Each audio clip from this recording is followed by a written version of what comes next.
3 2 1โอเคสวย EP ที่11ในการแชร์เทคนิคการนำใช้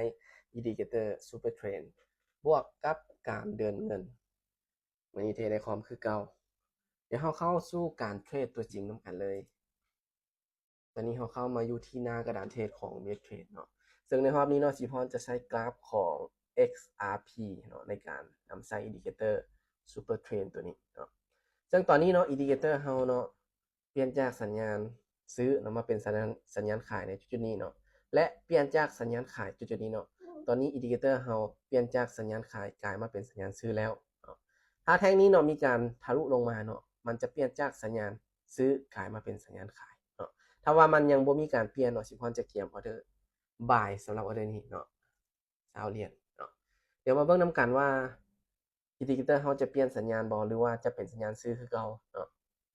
ถ้าว่าขึ้นไปแบบนี้นี่นะจะบ่มีปัญหาเนาะมาออเดอร์นี้จัดไปที่ออเดอร์บายออเดอร์ซื้อไปเลยเนาะมาเบิ่งกันว่าออเดอร์นี้จะสามารถขึ้นไปได้บ่เนาะเดี๋ยวมาลุ้นนำกันเลยเนาะโอ้ตอนนี้มีแฮงขายพยายามกดดันราคาลงมาอยู่เนาะมาเบิ่งกันว่าแฮงซื้อของเขาจะสามารถผลักดันราคาขึ้นไปปิดเป็นออเดอร์ซื้อได้หรือบ่ตอนนี้ยังเป็นออเดอร์ขายอยู่เนาะยังเป็นแท่งสีแดงอยู่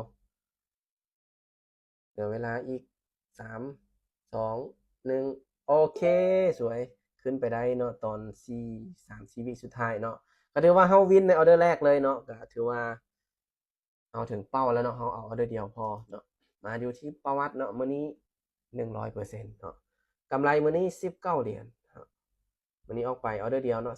20ก็คือออเดอร์20 เหรียญเมื่อกี้เลยเนาะเดี๋ยวเฮามาเบิ่งกำไรภายใน11 EP เนาะ11มื้อที่เฮาเก็บกำไรกัน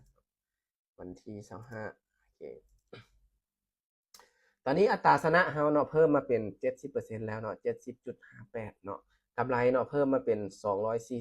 245.75 เนาะ